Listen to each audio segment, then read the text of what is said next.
menjelaskan profil abang kita yang satu ini. Kalau dari wajahnya kelihatan asli mana ya kira-kira? Saya ini keturunan Nabi. Oh, keturunan Nabi ya, Masya Allah, Masya Allah. Nabi Adam. Nabi Adam, betul sekali, betul. Alhamdulillah, setuju ya. Nggak sombong kan? Nggak sombong, betul ya. Alhamdulillah beliau ini seorang dai, terus seorang seniman, pernah jadi seorang gitaris ya. Gitu ya. Untuk nama bandnya band Betrayer. Betrayer itu kalau secara arti bahasa Indonesia pengkhianat ya bang ya. Tapi kita betrayer of love. Betrayer of love, Masya Allah, kelapak nih ya. Terus pelukis kaligrafi juga kegiatan beliau. Dan bagi bapak ibu atau rekan-rekan sekalian yang menyaksikan di stasiun TV Trans 7 tepatnya, beliau host di acara ngopi. Nah, tema hari ini juga siang hari ini temanya tentang ngopi, ngobrol perkara iman. Nah, bagaimana tentang iman kita akan dibahas langsung oleh beliau. Dan tentunya ada salah satu karya beliau, buku DSAS, di sini tertulis ya, penulis buku DSAS, Dunia Sementara Akhirat Selamanya. Nah, itu singkatannya. Insyaallah Allah loves you, back to your Allah. Alhamdulillah, aktif berdakwah keliling dunia. Ajak-ajak saya dong bang, ya, kayaknya enak bang keliling dunia. Ke masjid-masjid ya bang ya? Dari masjid ke masjid. Alhamdulillah. Baik, untuk selanjutnya saya persilakan untuk Bang Dery berbagi ilmu untuk kita semua yang hadir di sini. Semoga kita bisa mendapatkan manfaat ilmunya. Kami persilakan. Insyaallah. Itu masih ada yang bukan kru nggak? Boleh gabung sini nggak? Gabung sini. Ayo bang. Kalau capek boleh bersandar di sana. Ya. Kalau yang kru boleh di sana. Tapi kalau yang bukan kru rapat-rapat di sini. Karena saya pengen lihat wajah dari dekat. Nggak apa-apa. Kalau abang capek bersandar. Baik, bismillahirrahmanirrahim. Assalamualaikum warahmatullahi wabarakatuh. Nahmaduhu wa nusalli ala rasulihil karim, amma ba'du. Siang hari ini kita ngobrol saja, kita ngopi. Saudara-saudari semua, jamaah, siapkan pertanyaan yang mau diobrolkan apa.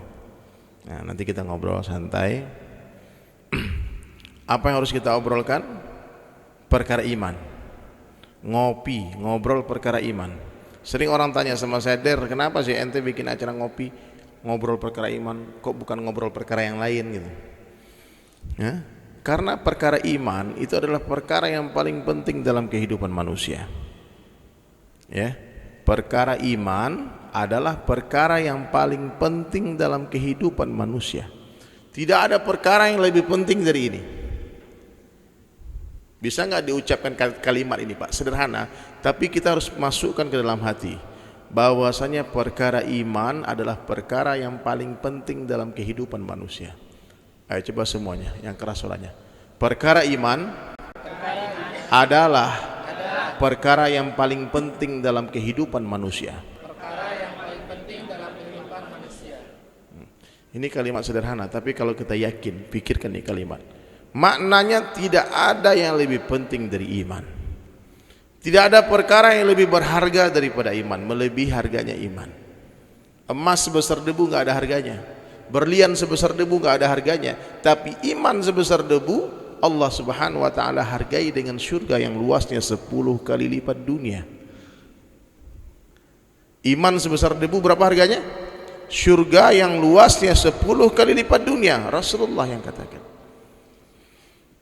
Siapa yang mengerti akan perkara ini hadir mulai? Yang pertama jelas Allah Subhanahu wa taala yang tahu. Kemudian para malaikat, kemudian para nabi dan rasul, kemudian para sahabat radhiyallahu an, para tabi'in, wali-wali Allah, mereka mengerti dan faham akan perkara ini. Dia tahu akan nilainya iman, berapa berharganya iman, sehingga mereka sanggup mengorbankan apa saja untuk perkara ini. Bagi mereka enggak masalah korbankan seluruh harta untuk perkara iman. Bagi para nabi tak masalah korbankan anaknya, korbankan istrinya, bahkan korbankan nyawanya untuk perkara ini.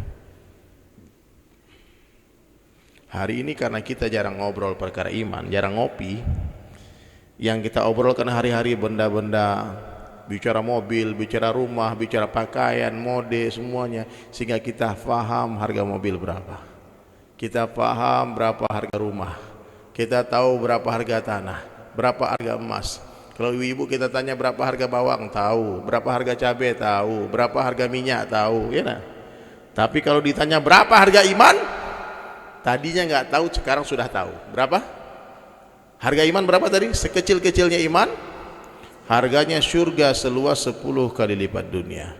Itu iman sebesar debu. Bagaimana dengan iman sebesar langit dan bumi? Subhanallah. Jadi hadirin dirahmati Allah Subhanahu wa taala. Rasulullah sallallahu alaihi wasallam mengajarkan kita, menjelaskan kepada kita bahwasanya agama ini sangat mudah. Orang paling bodoh bisa mengerti ini agama. Orang paling miskin bisa paham ini agama. Kenapa? Ad-dinu yusrun, agama itu mudah.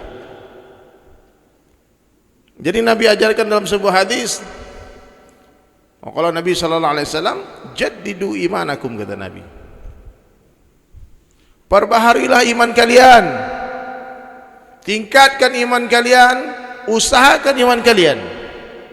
Satu orang sahabat bertanya kepada Rasulullah, "Ya Rasulullah, kaifa nujaddidu imanana ya Rasulullah?"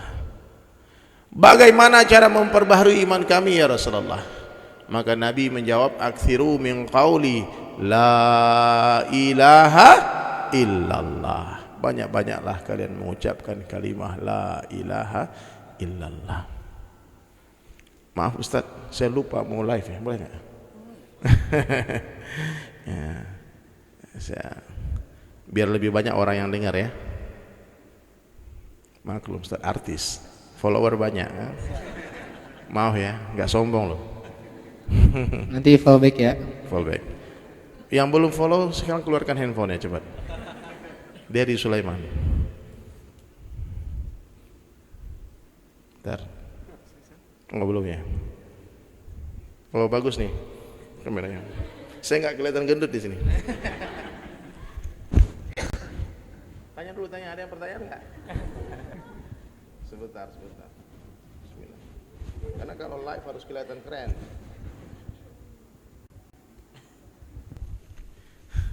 Bismillahirrahmanirrahim. Ya. Sampai di mana tadi? Sampai keren. Jadi hadirin dirahmati Allah Subhanahu wa taala, Nabi ajarkan banyak-banyaklah kalian mengucapkan kalimah la ilaha illallah. Berapa banyak? Dzikran katsiran, sebanyak-banyaknya. Sampai orang-orang mengatakan kalian gila. Siapa di sini yang berzikir sehingga orang kampungnya bilang dia gila? Ada? Sudah, berarti belum banyak, Pak. Serius. Kalau orang belum katakan kita gila, berarti kita belum benar-benar dalam berzikir. Kita belum banyak mengucapkan itu kalimah. Mungkin sudah banyak tapi orang tak lihat. Jadi ulama ahli tafsir menjelaskan aktsiru min qauli la ilaha illallah itu maksudnya apa? Apa maksudnya? Zikirkan dan dakwahkan itu kalimah.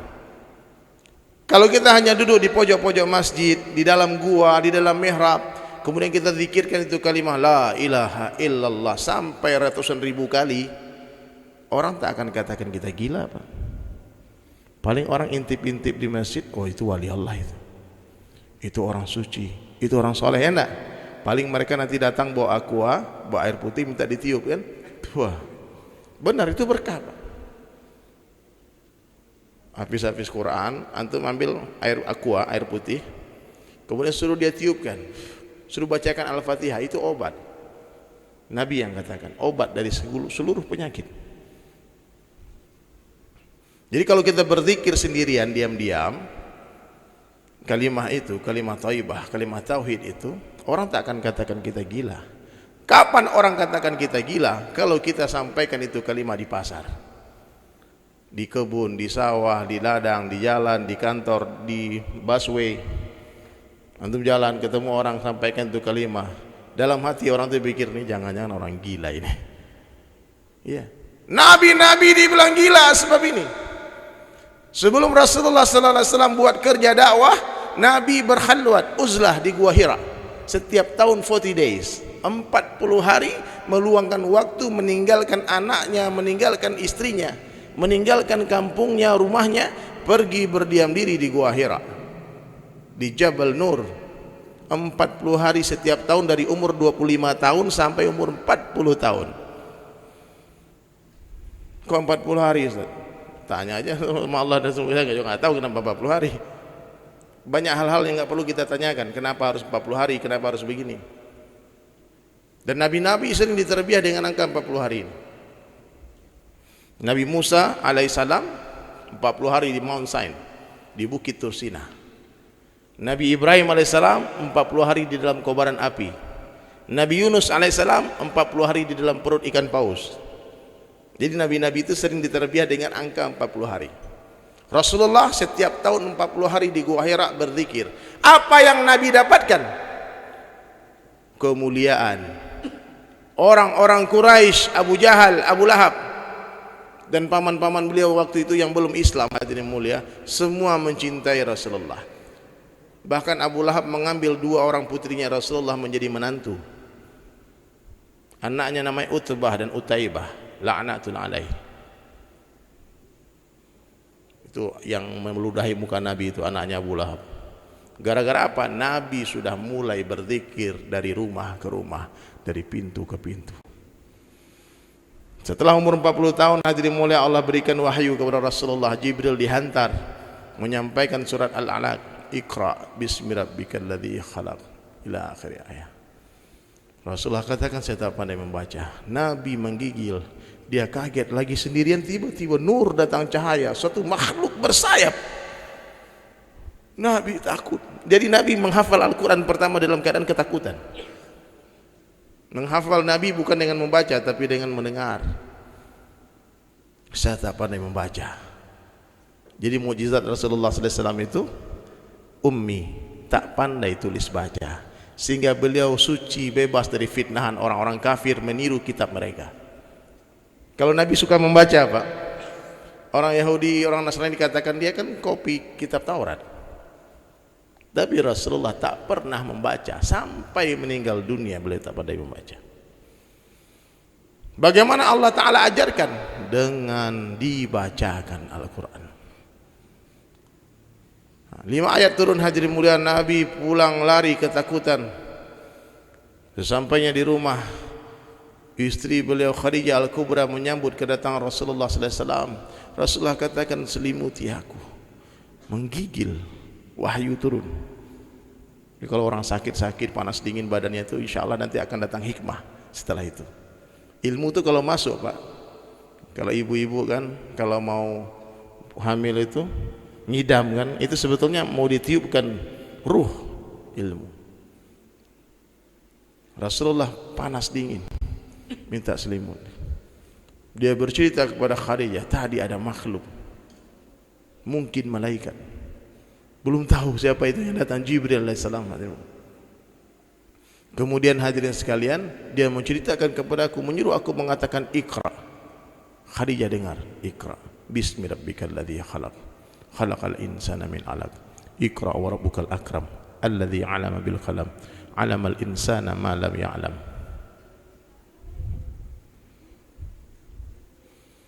Tak lupa lagi itu ayat sampai hari kiamat, sampai meninggal beliau, hadirin. Semua sudah hafal ayat itu ya, 5 ayat turun ya.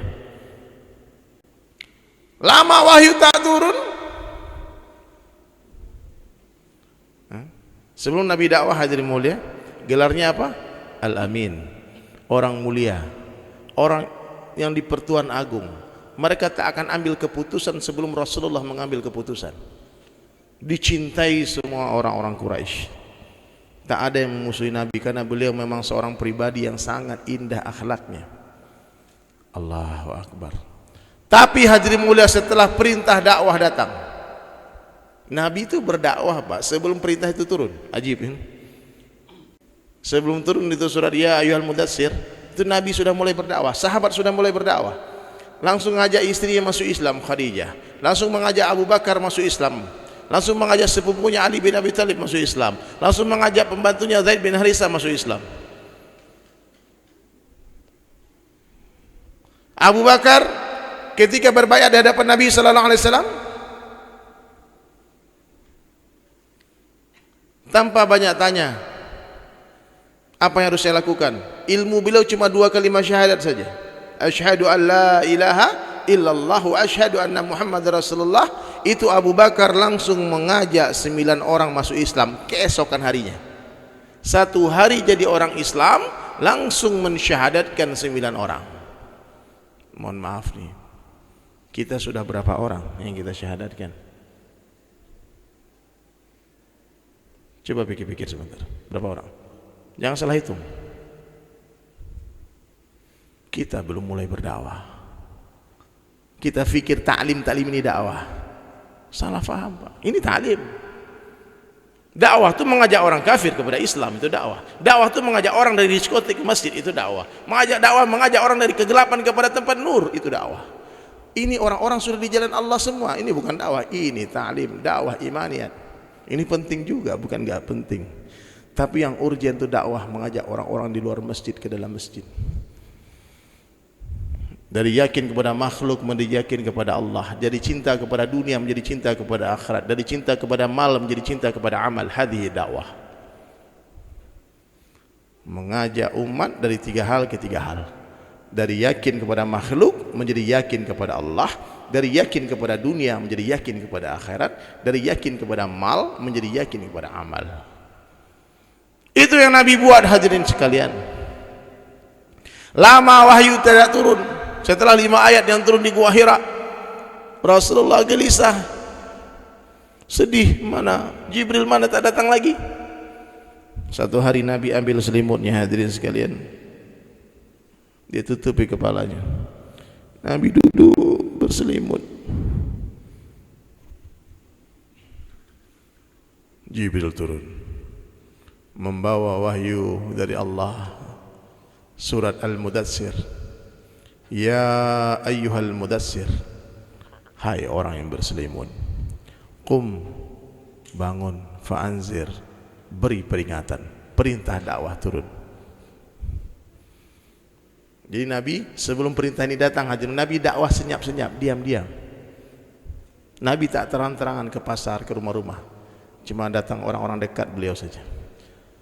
Tapi setelah perintah ini turun, hadirin mulia, ya ayyuhal mudassir qum fa'anzir wa rabbaka fakabbir, besarkanlah Rabbmu Allah, besarkan Rabbmu Allah. Rasulullah ambil itu selimut, hadirin mulia, katakan kepada istrinya Khadijah, la rahata ba'dal yaum, tidak ada lagi istirahat setelah hari ini, gulung tempat tidurku. Nabi hadirin begitu bersemangat, datang dari rumah ke rumah, ketuk pintu semua orang, datangi semua orang, yang suka didatangi, yang tidak suka didatangi, orang kaya didatangi, orang miskin didatangi, raja-raja didatangi, rakyat biasa didatangi. Abu Bakar didatangi, Abu Lahab didatangi, Abu Jahal didatangi, Abu Sufyan didatangi, Abu Talib pamannya didatangi. Sehingga Nabi mendapatkan perlakuan yang berbeda-beda. Ada orang yang didatangi langsung ikut, seperti Abu Bakar. Ada yang didatangi dia tak mau ikut dulu, dia lawan dulu Nabi. Dia perangi dulu Rasulullah SAW, seperti Abu Sufyan, akhirnya ikut ketika Fathul Makkah. Ada yang dia datangi suka, dia peluk Nabi, dia lindungi Nabi, dia katakan kalau ada yang mengganggumu wahai Muhammad, aku yang akan menghadapi mereka. Dia umumkan kepada orang Makkah, kalau ada orang yang mengganggu Muhammad, keponakanku ini, aku terbangkan kepala kalian semua. Abu Talib, dia dukung dakwah Nabi, orang semua disuruh masuk Islam, tapi dia tak mau ikut. Jadi ada juga orang gitu, dia suruh orang, dia tak mau ikut. Abu Talib ngaji ya bang, dia broadcast itu pengajian, dia sendiri tak datang. Bagus dia datang pengajian, ya nak? Allahu Akbar. Ada seperti Abu Jahal, istiqamah sampai mati menentang dakwah. Jadi hadirin dirahmati Allah Subhanahu wa taala. Kenapa Nabi mendapatkan banyak kesusahan dalam dakwah? Kenapa Nabi diludahi, dilempar batu di Taif? Kenapa Nabi dikasih kotoran onta di pundaknya, dibilang gila? Itu gelar Al-Amin, Pak. Langsung dicabut sama Abu Lahab, Abu Jahal. Ketika Nabi sudah mulai berdakwah, la ilaha illallah, ya ayuhan nas, qulu la ilaha illallah tuflihun. Katakanlah tidak ada Tuhan selain Allah, tidak ada yang berkuasa selain Allah, tidak ada yang hebat selain Allah, tidak ada yang kaya selain Allah. Yang memberi kalian rezeki adalah Allah, yang menciptakan kalian adalah Allah, yang memelihara adalah Allah. Selain Allah tidak bisa apa-apa, selain Allah bukan apa-apa, selain Allah bukan siapa-siapa, selain Allah tak bisa beri manfaat dan mudarat sedikit pun tanpa izin Allah. La ilaha illallah. Ketika Nabi buat ini kerja, hadirin sekalian, orang-orang kafir mengibarkan bendera perang dengan Rasulullah. Nabi ditakut-takuti, diancam. Puncaknya ketika hijrah, Nabi mau dibunuh. Abu Jahal bermusyawarah, siapa yang siap memenggal Muhammad? Diberikan hadiah yang sangat besar. 100 orang preman Makkah dengan pedang yang berkilauan mengepung rumahnya Rasulullah sallallahu alaihi wasallam. Subhanallah. Jadi hadirin Nabi katakan, banyak-banyaklah kalian mengucapkan kalimah la ilaha illallah sampai orang-orang mengira kalian gila. Gelar Al-Amin diganti menjadi Al-Majnun, orang gila.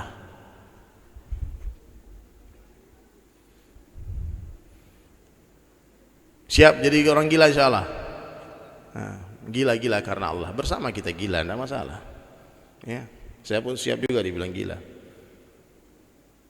Kalau antum benar dakwahnya Pak, kata Sufyan Ats-Tsauri rahmatullahi alaih, kalau saja semua tetanggamu orang kampung menyukai kalian, semua orang menyenangi kalian, saya khawatir kalian tidak tegas dalam berdakwah, kompromi dengan maksiat. Jadi memang harus ada orang gak suka Pak. Kalau kita buat kerja yang sama dengan kerja Nabi, kita lewati jalan yang sama dengan jalannya Rasulullah sallallahu alaihi wasallam, pasti apa yang Nabi lihat kita lihat, pasti apa yang Nabi rasakan kita rasakan, karena jalannya sama. Nabi diludahin, siapa yang pernah diludahin sini karena dakwah? Angkat tangan. Kita kadang-kadang ngaku-ngaku saja mengikuti Rasulullah. Jalan mana yang kita ikuti? Hah? Apanya yang kita ikuti? Mestinya Pak, kalau Nabi diludahin, kita pun diludahin.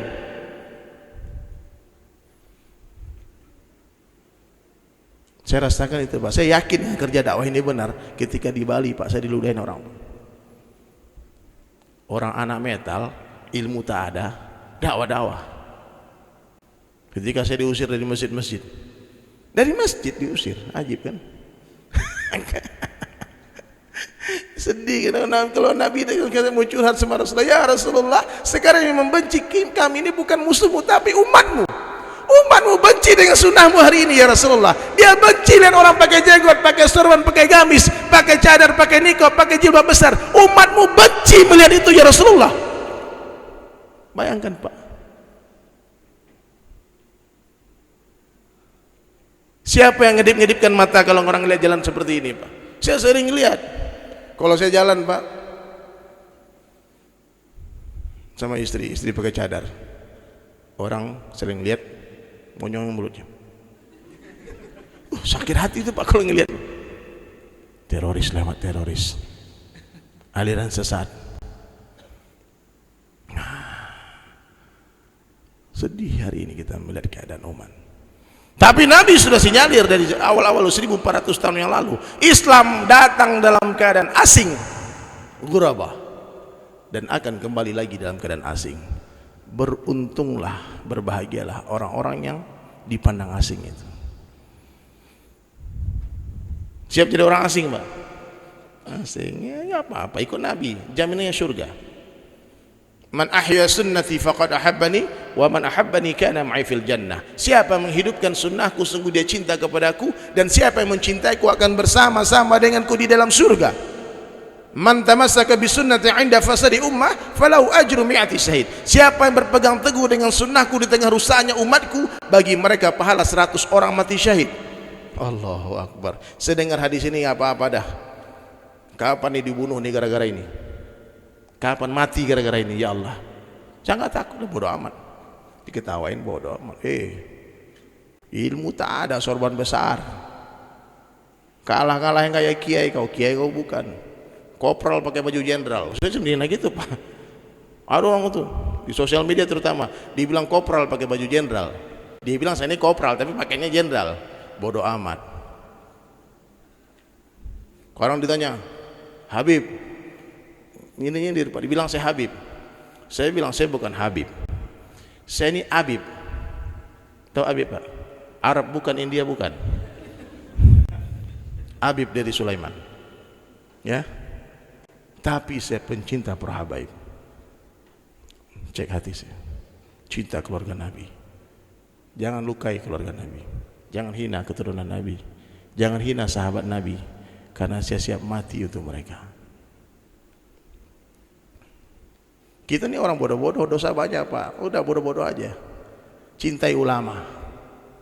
Kalau antum cinta ulama, insya Allah hadirin mulia, Allah cinta sama kita. Kenapa? Para ulama warasatul anbiya, pewarisnya para nabi. Orang hari ini Pak yang suka menghina ulama, hati-hati, di banyak orang Islam yang berbuat ini. Dia tebar fitnah tentang ulama. Kalau enggak segera bertobat, pasti Allah hancurkan hidupnya. Pasti. Ada yang dengar enggak di sini yang suka menghina ulama? Ada. Saya banyak kalau di sosial media banyak Pak. Awas kalian.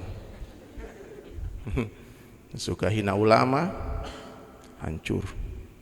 Kalau enggak di dunia Allah hancurkan di kubur, di mahsyar, di syirat. Apa yang kita buat Pak untuk agama ini? Seseorang akan bersama dengan orang yang dicintainya.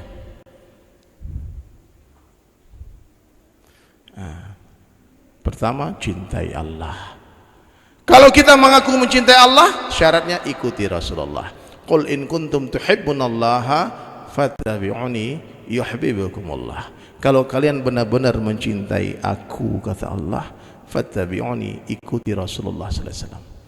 Ikuti aku.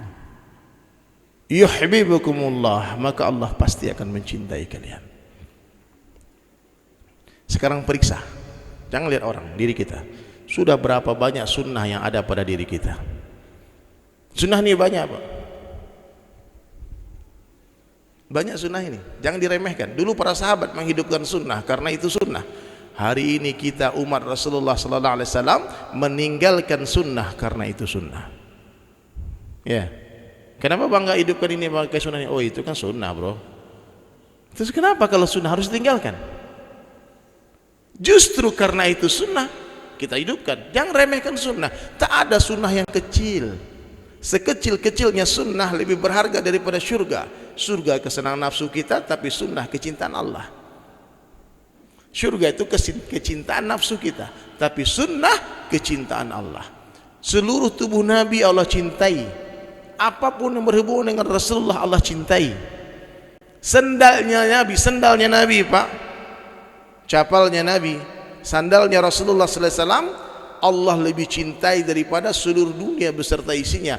Bahkan di arsy-Nya Allah, Rasulullah hendak masuk ketika Isra Mi'raj, beliau hendak melepaskan sandalnya karena adabnya kepada Allah Ta'ala.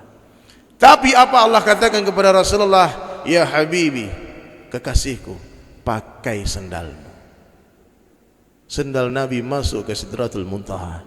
Ketika menjemput perintah salat, Nabi pakai sandal. Nabi Musa alaihissalam ketika menerima Taurat di Bukit Tursina, di Bukit Tua, di lembah tua itu hadirin mulia, Nabi Musa dengan pedenya masuk dengan sandalnya. Allah katakan, Musa lepaskan sandalmu, ini tempat suci. Di dunia Nabi Musa tak boleh pakai sandal. Di langit, langit pertama lewat, langit kedua lewat, langit ketiga lewat, langit keempat lewat, langit kelima lewat, langit keenam lewat, langit ketujuh lewat. Di sana ada satu batasan hadirin mulia yang kita tak tahu di gimana bentuknya itu, tak perlu anda fikirkan. Jibril turun dari Burak, Rasulullah pun turun. Kata Jibril, kami tunggu di sini ya Rasulullah. Engkau berjalanlah sendirian. Kalau aku lewati batas ini aku terbakar. Jibril pun tak bisa masuk mendekat Allah. Melebihi Rasulullah mendekati Allah. Sendal Nabi masuk. Maka coba lihat muhibbin, itu orang-orang yang pencinta habaib, pencinta Rasulullah, itu di topinya biasanya ada sandal. Taruh kepala. Debu di sandalnya Rasulullah lebih baik daripada dunia beserta isinya. Maka jangan remehkan sunnah. Sunnah ini banyak, dari ujung rambut sampai ujung kaki ada, dari bangun tidur sampai tidur lagi ada sunnahnya. Ngaji bu, kan kita rajin ta'lim ya, bukan hanya sekedar didengar tapi diamalkan. Saya bang, cara saya belajar agama itu, waktu itu alhamdulillah saya ketemu seorang guru yang hikmah. Dia bilang, Der, ilmu agama ini jangan perlu tinggi-tinggi, tapi apa yang kamu tahu kamu amalkan. Kalau kamu mengamalkan satu ilmu yang kamu ketahui, Allah Ta'ala akan bagi tahu kamu 10 ilmu baru yang tidak kamu ketahui. Waktu itu saya dengar cerita tentang Rasulullah. Satu orang bilang Rasulullah itu pakai sorban, Der. Pakai sorban. Waktu itu rambut saya masih gondrong Pak, masih panjang, masih underground metal kan. Kenapa saya dulu panjang rambut? Karena saya mengidolakan satu orang musisi luar negeri. Rambutnya panjang, kebetulan artis idola saya itu. Saya panjangkan rambut saya. Dia pakai baju kaos hitam, saya pakai kaos hitam. Merek gitarnya saya tiru, merek sepatu dia saya tiru, semua saya tiru, lagunya saya hafal. Saya googling tentang dia semua, nama ibunya siapa, nama bapaknya siapa, istrinya siapa, anaknya siapa, di mana rumahnya dia tinggal. Dia angkat kepala, buka mata. Kalau mata tertutup, pasti kuping tertutup. Nah, ini buktinya nggak dengar kan? Nah,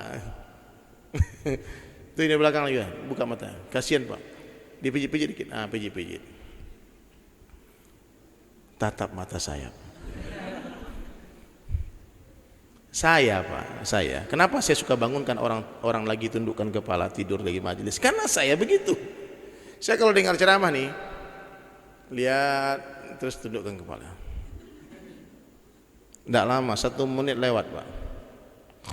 Oh kalau bunyi kacau lagi, tetangga sebelah kacau. Bangun. Ya, jadi kalau mendengar tuh bukan cuma telinga dengar, mata ikut mendengar ya. Kadang ilmu tuh masuk lewat mata Pak. Orang-orang bisu dia nggak mendengar Pak, tapi mata dia lihat, dia paham. Ya, buka matanya. Siap ya? Ada yang mau bertanya nggak?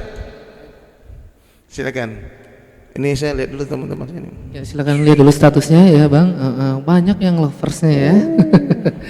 Luar biasa. Baik, saking terkesimanya kita disampaikan ilmu oleh Bang Dery. Oke, boleh selanjutnya bertanya. Yes, silakan. Yang muslimahnya? Nanti saya juga ada pertanyaan dan ada hadiahnya. Hebat. Alhamdulillah. Kan? Kalau yang bertanya nggak dapat hadiah, tapi kalau saya yang bertanya dapat hadiah. Oke. Makanya dengarkan materinya baik-baik Pak. Siap. Ada? Boleh. Oh, ada sebelah kiri. Dipersilakan sebutkan nama. Yang ibu-ibu mungkin pakai tulisan aja, lebih baik. Saya lebih paham di tulisanin aja. Kalau bapak-bapak boleh pakai mic. Ya. Siap, baik. Silakan. Karena khawatir suaranya ibu-ibu pun aurat juga. Kalau suaranya bagus, saya bisa hilang semua ilhamnya. Oh, siap. Saya irham. Ya, oke. Okay. Ya, yang ibu-ibu tulisnya pakai tulisan ya, ditulis nanti kumpulin nanti. Nanti kita pilih pertanyaan yang paling mudah kita jawab. Oh gitu, siap. Nanti itu saya screening dulu ya Bang. Tanya langsung saya nggak bisa jawab kan malu kan, live loh. Ini mah live. Ya Allah, banyak banget lovers siap, saya. Oke. Ayo bapak-bapak mana cepat, antum tanya. Sebelum saya bertanya dulu. Ada? Apa kita lanjutkan? Mana yang mau bertanya ditulis antar ke depan. Tolong satu orang ambil Pak. Ayo silakan. Jadi bab pertama kita nih, ngopi kita ini, yang pertama banyak-banyak bicara kebesaran Allah. Di mana saja, kapan saja, jumpa siapa saja, katakan la ilaha illallah. Kurang keras, coba ikut suaranya. La ilaha illallah. Sekali lagi. La ilaha illallah. Katakan tidak kecuali kepada Allah. Ketemu pedagang, katakan kepada pedagang, Pak, yang memberi rezeki itu Allah, bukan toko bapak. La ilaha illallah. Kata pedagang, ini orang gila ini. Nggak apa-apa, berarti sudah benar zikirnya. Ketemu petani, katakan, Pak, yang memberikan kita buah Allah, Pak. Petani lihat atas ke bawah, aman ini orang. Nggak apa-apa. Bapak nggak usah bingung Pak, ini buah bukan datang dari pohon Pak, ini buah datang dari Allah. Buah bukan datang dari ranting, ranting bukan datang dari dahan, dahan bukan datang dari batang, batang bukan datang dari akar, akar bukan datang dari tanah. Tapi akar datang dari Allah, batang datang dari Allah, dahan datang dari Allah, ranting datang dari Allah, dan buah pun datang dari Allah. La ilaha illallah. Mana pertanyaan tadi? Ayo diambil. Masih curhat kayaknya di tulisannya ya. Ya. Abang mungkin belum semua juga Antum tahu. yang tanya, antum Ya, moderator, ya kan kan? dapat hadiah juga kan ya, ngarep.com ya. Nah, yang jadi pertanyaan adalah waktu hijrah Abang. Jadi mungkin belum ada yang tahu sahabat-sahabat di sini untuk Oh, ini proses udah tahu hijrahnya. semua, ini fans berat semua nih. Hah? Oh, yang ini kan ikut sama Abang. Ya iyalah pasti tahu ya ceritanya. Sekilas saya Bang, boleh tahu Bang? Saya mau tanya dulu nih, antum semua tahu kalau saya artis? Enggak tahu? Astagfirullahaladzim. Saya dulu, Masya Allah, saya sengaja pergi ke Bali untuk mencari tempat yang paling kondusif dengan hobi saya. Kebetulan hobi, maaf Bang, tangan kiri ya. Kebetulan hobi saya itu memang nggak cocok kayaknya di daerah-daerah kayak kampung saya Padang ya, nggak pas Pak. Kalau saya nyanyi nih, udah mulai hidup distorsi saya, jeng jeng jeng jeng. Hah? Itu emak-emak keluar dari rumahnya, anak siapa? Dibilang anak siapa tuh, teriak-teriak katanya. Wah, ini dia bilang ini kampungan semua orang sini tidak paham. Kakek saya udah meninggal pun disebut, oh cucu sini itu. Saya bilang saya harus pergi dari kampung ini nih. Nggak paham orang Padang nih musik yang keren. Lagunya, nah. Saya bilang, saya pikir saya harus pergi. Saya ke Jakarta. Di Jakarta gabung sama band itu. Saya bikin band namanya di Jakarta pertama Gibraltar, Gothic metal. Kemudian kebetulan Betrayer nggak punya gitaris, sakit gitarisnya waktu itu. Saya diambil bergabung di Betrayer. Betrayer udah band terbesar waktu itu. 97, 98 banyak demo di Jakarta, nggak ada panggung-panggung. Anak metal itu kan harapannya di panggung-panggung itu Pak. Meskipun proyek thank you kita udah happy juga Pak. Tapi dapatlah, kalau kita manggung dapatlah untuk bayar studio 10 kali studio kan.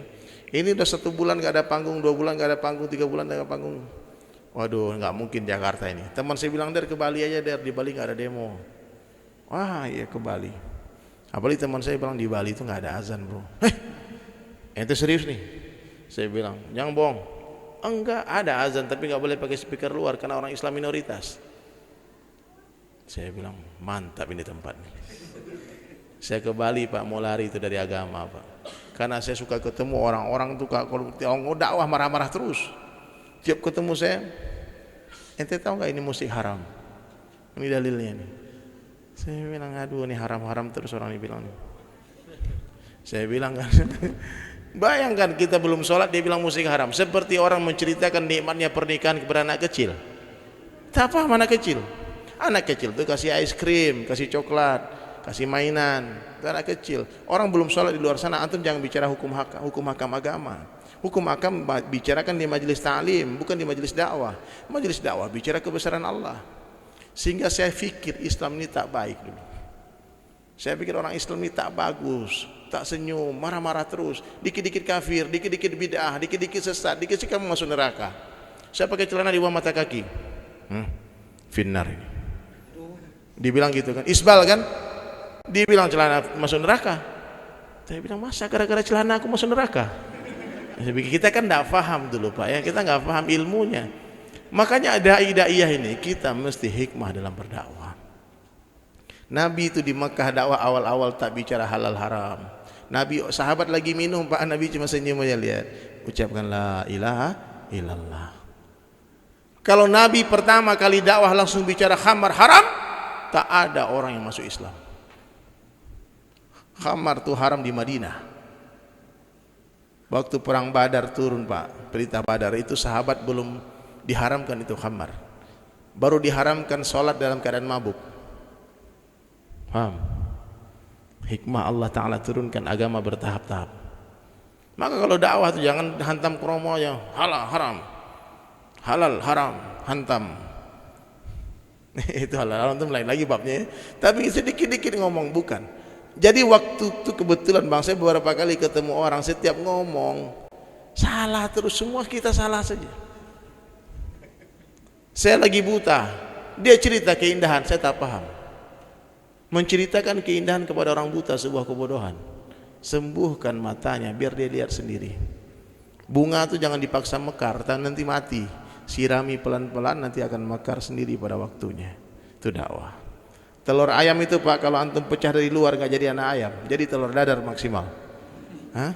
Tapi telur itu untuk jadi anak ayam harus diarami pelan-pelan selama 21 hari sama induk ayam. Pelan-pelan Pak, dihangat-hangatin baru pecah dari dalam. Jadi hidayah itu mesti keinginan orang. Orang kalau udah pengen naik baru bisa kita tarik. Tapi orang nggak pengen naik, antum tarik nggak bisa. Waktu di Jakarta saya belum ada keinginan untuk itu. Kebetulan ketemu beberapa orang yang tak hikmah dalam berdakwah. Mungkin yang dia sampaikan benar, saya paham. Mungkin yang disampaikan itu ada dalilnya benar. Cuman saya tak paham karena saya buta. Dia bilang ini lagu bagus, tapi saya tuli. Saya nggak paham apa maksud orang itu. Akhirnya saya pindah ke Bali. Di Bali lah saya temukan surga yang tak dirindukan. Wah, ini bukan film itu loh. Jangan-jangan Ustaz ini poligami nih. Bukan, ya bukan gitu. Ini spontan, ini nggak sengaja juga ngomongnya barusan. Di Bali itu surga dunia kata orang bule. Paradiso. Jadi kalau belum ke Bali katanya belum hidup namanya di dunia ini. Percuma hidup di dunia kalau belum ke Bali kata orang bule. Subhanallah hadirin sekalian, ajib. Di Bali tempat yang saya pikir saya bisa hidup sesuai nafsu, hidup tanpa agama, justru di sana saya kenal Islam. Di tempat gelap gulita Allah hantarkan makhluk-makhluk langit yang berjalan di bumi. Siapa mereka? Dai-dai yang bekerja ikhlas, tak minta upah, tak perlu antum undang. Saya ketemu di Bali Pak, yang mana kerja mereka ini sering dihinakan sama orang Islam, sering dibilang sesat sama orang Islam, sering dibilang bid'ah sama orang Islam. Kerja mereka apa? Datang dari rumah ke rumah, dari kafe ke kafe, dari diskotik ke diskotik, ajak orang ke masjid, ajak orang kepada Allah. Tugas-tugas kalian di sinilah orang-orang saleh yang membimbing mereka. Jamaah-jamaah itulah yang menjemput saya ke tempat maksiat itu. Macam-macam namanya orang panggil jamaah itu, tapi jelas nama jamaah itu nggak ada. Dia hanya orang Islam yang berdakwah, orang Islam yang bertablik, yang mengorbankan harta dan diri mereka, meninggalkan anak istrinya untuk menjumpai umat Rasulullah dengan penuh kelembutan dan kasih sayang. Saya ingat saya didatang hampir 100 kali mungkin Pak, nggak hitung banyaknya. Hari-hari saya ketemu jenggot-jenggot di Bali. Astagfirullah, kenapa sampai begini di Bali? Saya seperti terkepung hidayah Pak. Saya kenal beberapa orang pemain surfing di Bali, anak pantai. Dia hilang beberapa hari, dia pulang-pulang pakai sorban. Astagfirullah, kenapa jadi begini orang ini? Saya bilang, ente ada apa? Kayak orang kerasukan setan gitu. Saya bilang, ente gila ya? Di Bali pakai sorban. Dia bilang, hidayah bro, hidayah. Subhanallah. Jadi ketemu orang ajib-ajib di Bali. Guru gitar saya di Jakarta dapat hidayah, Bang Irfan Rotor, dia dulu dapat hidayah. Dibilang Der, dunia sementara Der katanya. Ini teman, telepon teman-teman metal Jakarta. Itu Bang Irfan kenapa? Gila bro. Astagfirullah, gila. Kemana-mana sama Allah. Enggak banjir, celana dia di atas mata kaki. Padahal bukan musim banjir, celananya di betis. Saya bilang begitu. Saya penasaran Pak, ini gila gimana? Dia suka tidur di masjid, bawa kompor ke masjid, masak-masak di masjid. Kita bilang ini pasti gila beneran. Ini kalau kayak gini, udah ini nggak mungkin diragukan, pasti gila ini. Saya kirim email, nggak bisa dihubungin. Dia balas email, jawaban emailnya pun sederhana. Lo jangan main dengan ahli dunia terus Der, sekali-sekali kumpul-kumpul lah dengan orang-orang masjid. Hikmah. Sekeras apapun batu itu Ustaz, lama-lama kalau ditetesin terus, tetesin, lama-lama bolong juga. Jadi saya ini terpaksa masuk masjid Bang, karena sudah sering kali diajak. Kalau dia datang nih jamaah-jamaah itu, saya lihat dari jauh, datang lagi dia. Saya sembunyi Bang. Saya bilang ini pasti ngomongnya itu aja, sampai saya hafal omongannya. Kalau mereka datang, saya bilang kita bersaudara kan? Iya. Sudah tahu Pak? Udah, karena sudah dengar berkali-kali. Karena kalimat la ilaha illallah kan? Iya benar. Sebentar, mana ini power bank? Aduh, kacau ini. Nggak bisa live ini. Tolong. Nggak bisa eksis nanti. Ini nyala nggak ada? Maklum selebritis. Mana nyala nggak ini? Bahaya nanti nih, umat komplain nanti. Pak, kayaknya nggak ada colokannya, makanya nggak nyala Pak. Itu nggak dicolokin di sana. La ilaha illallah. Oke, Ya, status berubah. Kita jawab dulu Bang. Nah, siap. Ini ada beberapa nih Bang. Ada 4 nih Bang. Abang pilih yang mana? Ayo. Cari yang paling mudah. Yang paling mudah susunan acara di sini Bang. Sudah? Oke? Aduh, ini masalah ini Bang. Ini colokan.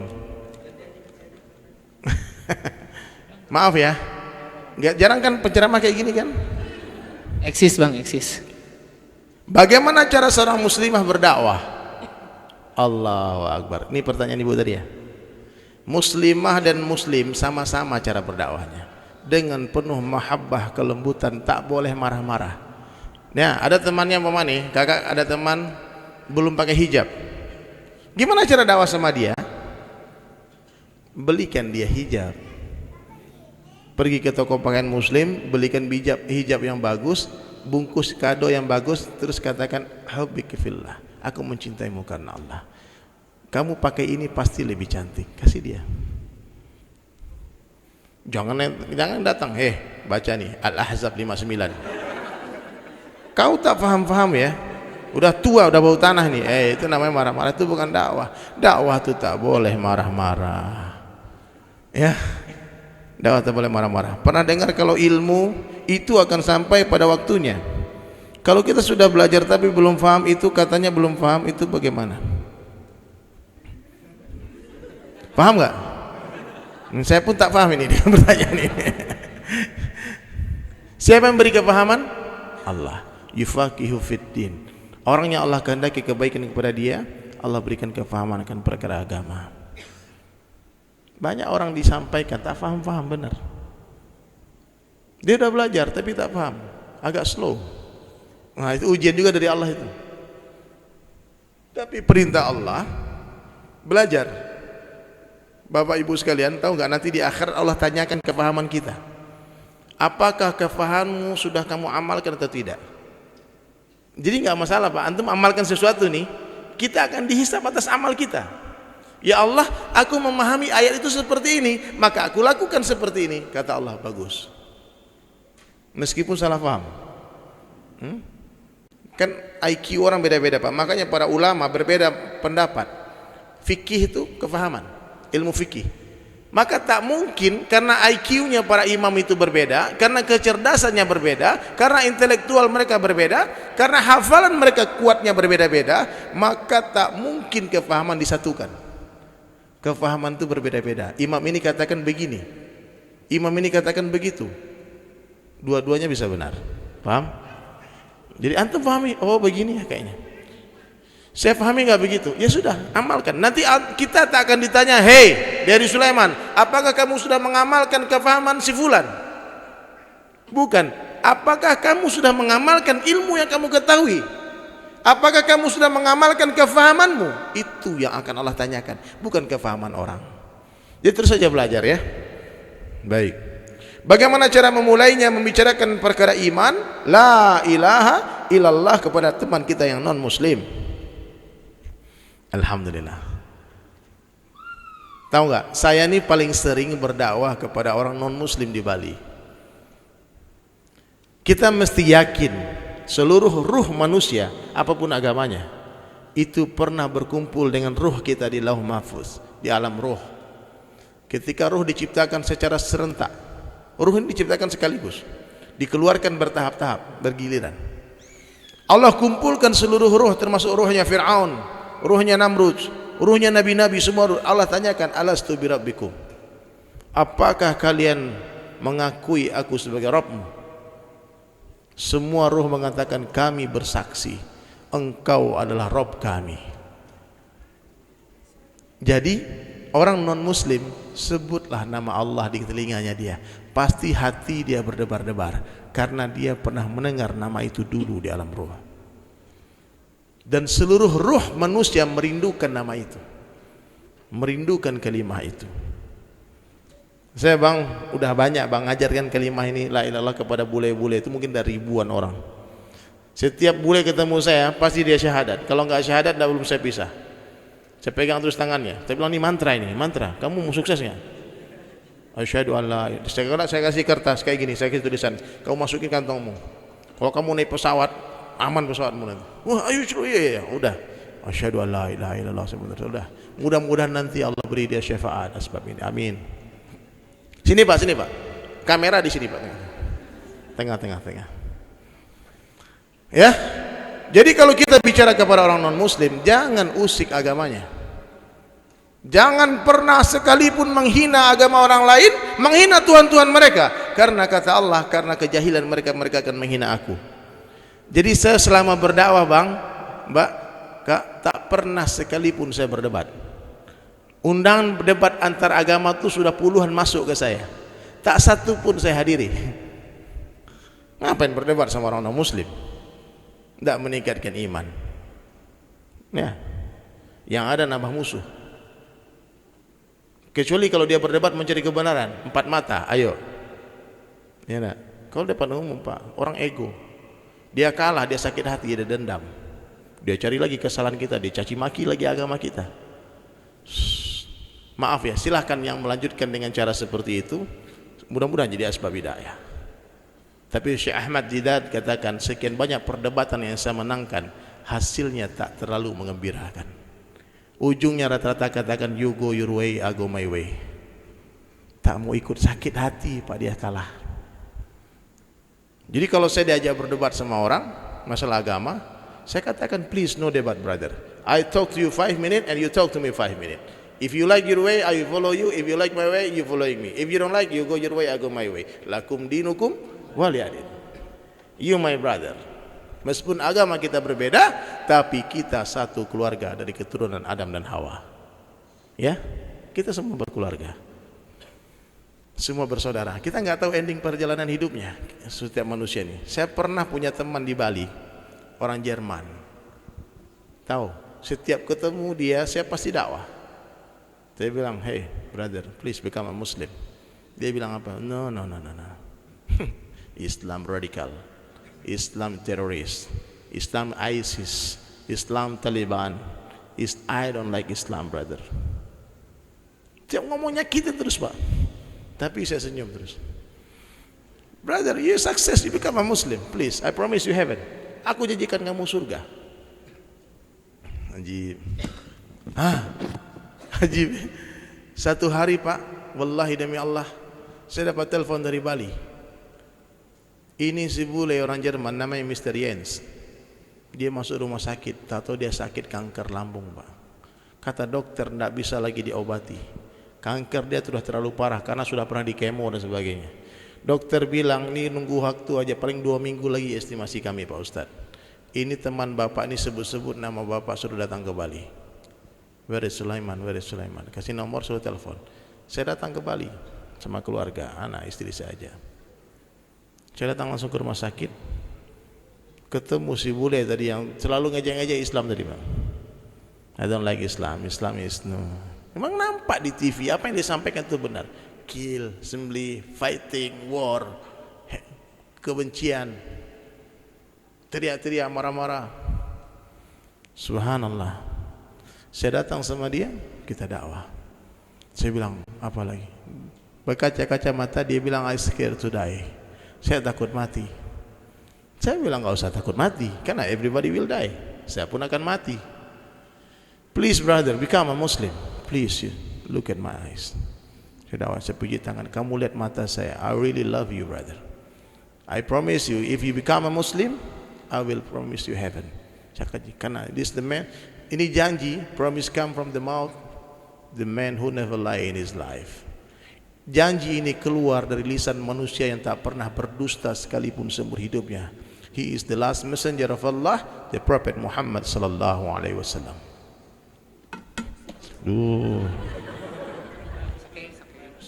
Okay. Maaf ya pemirsa. Look handsome, look handsome. Okay, good. Good, excellent. Meskipun dia nggak tahu aslinya, kalau asli dia kaget. Di kamera kan kelihatan kurus kan? Oh, gede banget. Subhanallah.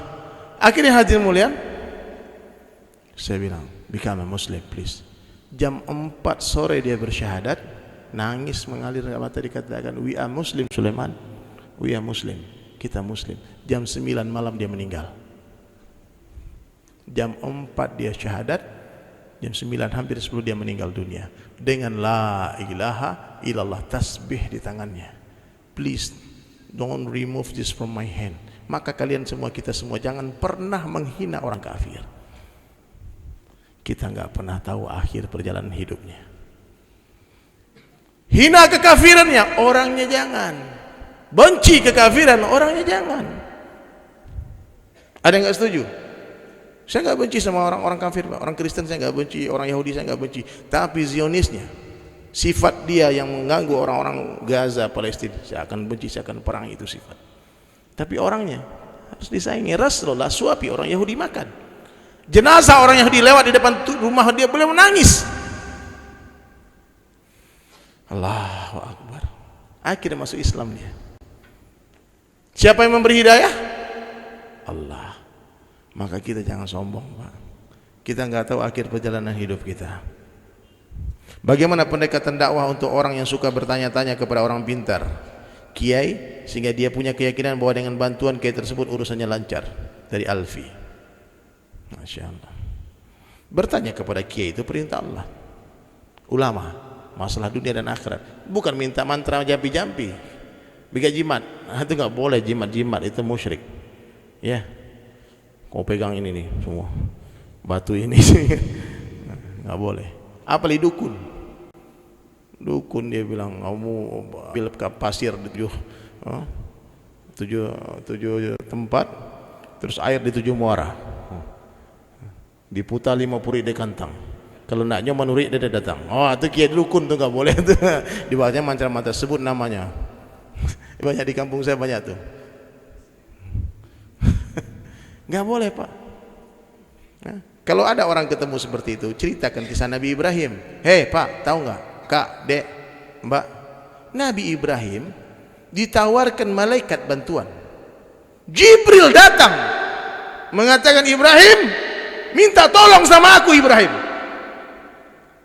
Malaikat penjaga angin datang, katakan Ibrahim minta tolong sama aku tiup itu api terpadam. Diusir sama Nabi Ibrahim, saya tak perlu bantuan makhluk. Datang malaikat penjaga air, Ibrahim minta tolong sama aku sirami dengan air hujan, mati itu api. Tidak, bahkan Jibril datang. Apa jawaban Nabi Ibrahim alaihissalam? Hasbunallah, cukuplah Allah, cukup Allah sebagai penolongku. Jibril diusir, Pak. Hari ini kalian minta sama dukun, bilang sama dia, ngadu sama ustaz orang pintar. Orang bodoh yang buat hal itu. Kita ada Allah, Allah Maha melihat, Maha mendengar, Maha mengetahui. Ucapkan kalimat ini banyak-banyak. Allah Khaliq, Allah Malik, Allah Razik, Allah Alim, Allah Basir, Allah Sami'. Allah melihat, Allah tahu semua di hati. Mintalah sama Allah. Faham Pak ya? Ini stoplah ke dukun-dukun nih. Siapa yang nanya dukun-dukun tadi? Aduh ya Allah. Istighfar banyak-banyak. Dukun tuh banyak gaya-gayanya. Teman saya dibilang masang susu, Pak. Pakai berlian, masukin ke sini. Nanti ada ini biar tambah cantik, tambah ganteng. Berlian diambil, itu gula pasir dimasukin, cair. Sudah masuk Pak katanya. Oh terima kasih Pak Kiai. Cium-cium tangannya. Berliannya dimasukin kan. Banyak tipu-tipu, jangan bodoh-bodoh ya. Kita ini orang-orang yang berpendidikan, apalagi rajin taklim masih sering ke dukun. Taubat. Ustadz masih sering dengar lagu metal atau musik lainnya atau yang berbau musik Islami. Apa hukumnya Ustadz mendengar dan memainkan musik yang bukan musik Islami? Masya Allah. Nanya aib ini. Saya jujur ya, saya masih suka dengar lagu metal. Ya, tapi jangan ditiru. Don't try this at home. Ini khusus buat saya masih suka karena musik metal itu keren, kuping saya dengar jing jing jing jing, semangat Pak. Hah? lagi galau kan, umat lagi ada masalah, dengar musik metal, semangat lagi. Kalau bagi saya musik metal itu cuma sekedar olahraga saja, sport, bagian salah satu dari cabang olahraga. Coba lihat pemain drumnya Pak, olahraga itu, tipu-tipu aja. Tapi kalau liriknya setan, ngemuja-muja setan, ngajak maksiat, haram. Guru saya katakan tak ada masalah semua musik, itu kata guru saya. Yang haram itu bukan zatnya tapi sifatnya. Tapi maaf ya, kalau ada yang mengatakan semua haram musik, antum dengarkan juga itu pendapat ulama, jangan disalahkan. Ya, ada yang tidak mau dengar lagi sama sekali, hebat, sibuklah dengan Al-Quran, sibuk dengan zikir. Itu kelemahan saya Pak, saya masih suka dengar musik metal ya. System of a Down, Lamb of God. Oh itu sekarang YouTube suka-suka googling tuh. Slipknot. Before I Forget. Jangan banyak juga yang suka metal di sini nih. Kapan-kapan ya kita nonton sama-sama ya. Tapi dakwah di sana, saya pernah dakwah Pak di konser metal, ribuan orang datang di Pulau Mas. Saya datang, yang manggung kebetulan Purgatory. Itu Purgatory satu band Pak, itu sholat 5 waktu berjamaah, meskipun mukanya pakai topeng setan-setan gitu. Saya datang, dia bilang, aduh malu kita nih bang. Saya bilang, kalian pura-pura jadi setan, saya pura-pura jadi malaikat. Kalian lebih baik dari saya, tenang aja, don't worry. Oh kalau gitu bang, kata pemain gitarnya Lutfi, main drum juga, vokalisnya juga bilang, Bang Sandi, dia bilang, nanti bang ngopi. Mereka manggung berapa lagu pun semua heboh, dipanggil. Sekarang kita panggil Dery Sulaiman, kita akan ngopi. Senior Pak, anak-anak metal baru jangan kurang ajar, senior. Saya naik ke panggung Pak, semua kita aja zikir, la ilaha illallah, itu bogomoro Pak, ada rekamannya di YouTube kalau nggak percaya itu. Yeah. Jadi nggak ada masalah. Bagi saya itu anak-anak metal itu bukan sebuah ancaman, nggak akan merusak iman saya. Insyaallah ya. Apa hukumnya tadi mendengar atau memainkan musik? Haram. Kalau ente main musik lagi sholat, main musik, nggak boleh Pak ya. Lagi azan berkumandang masih main musik, haram. Ada orang tanya sama saya, kalau baca Al-Quran gimana hukumnya Ustaz? Haram. Ekstrim kali ini pengajian. Baca Al-Quran itu haram hukumnya ketika dibaca di dalam WC, di dalam toilet, atau ketika khatib sedang berkhutbah. Perintah Allah waktu itu dengar bukan baca. Ya, setiap waktu ada perintahnya, setiap perintah ada waktunya. Ini yang suka musik metal, jangan metal 24 jam.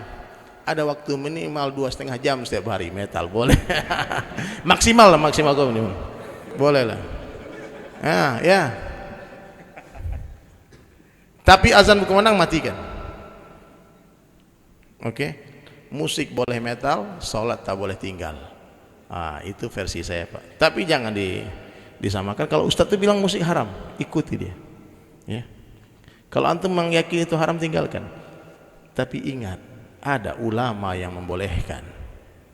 Meskipun itu cuma 1 orang 2 orang ulama, Ibnu Hazm membolehkan alat musik. Bahkan saya pernah berjumpa seorang ulama di Thailand, namanya Syekh Baba Ismail Sepanjang. Beliau katakan, disunnahkan bagi orang, dianjurkan bagi orang yang ahli dalam memainkan alat musik untuk menggunakan keahliannya untuk mengajak manusia kepada Allah. Itu pernah ada Pak, hujah betul. Makanya Sunan Kalijaga gunakan alat-alat musik gamelan untuk berdakwah.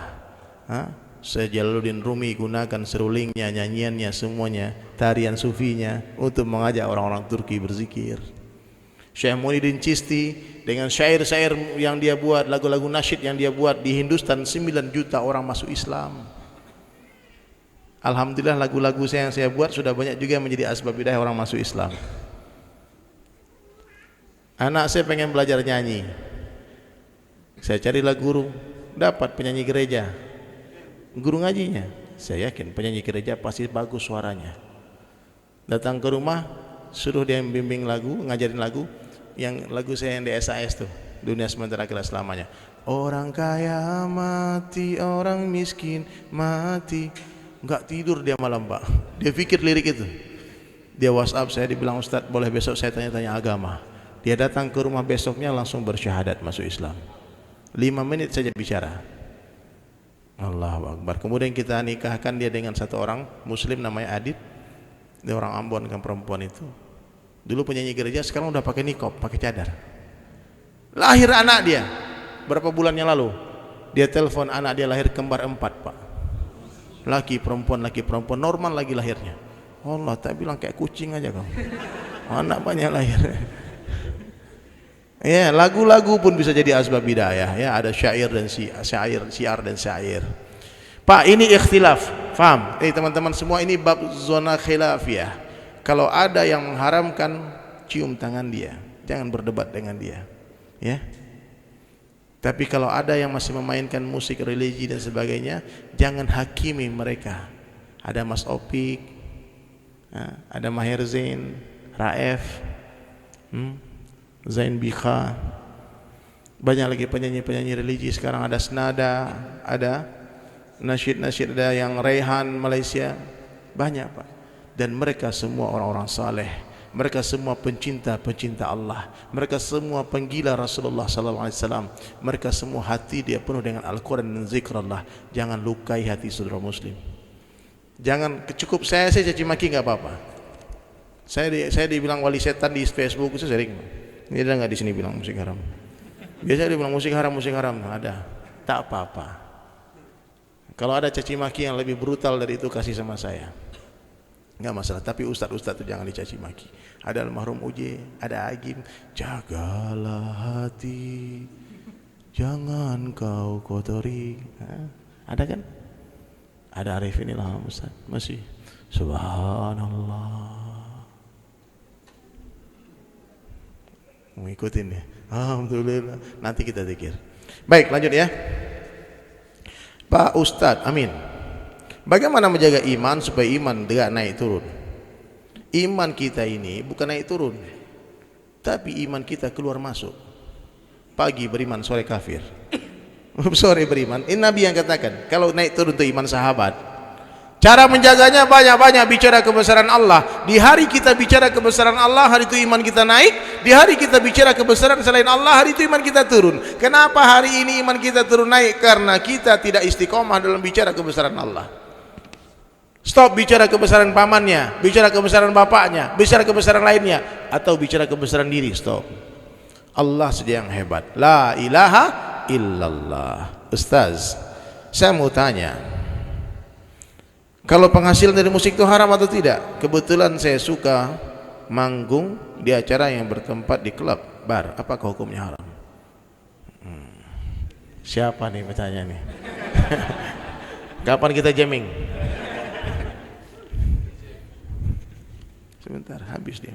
Ulama 899 orang nonton. Masya Allah, memang hebat.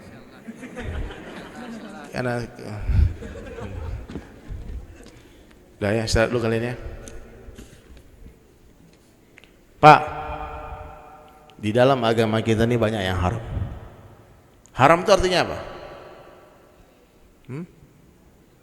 Apa arti larang? Dia haram. Bahasa haram itu kan bahasa Arab. Bahasa Indonesianya apa haram? Dilarang. Tahu nggak antum? Kalau antum manggung, nih siapa yang main di kafe, di klub? Sudah di sana kan? Sekarang hadir di pengajian. Tahu nggak maksud Allah kenapa dihantarkan ke sini?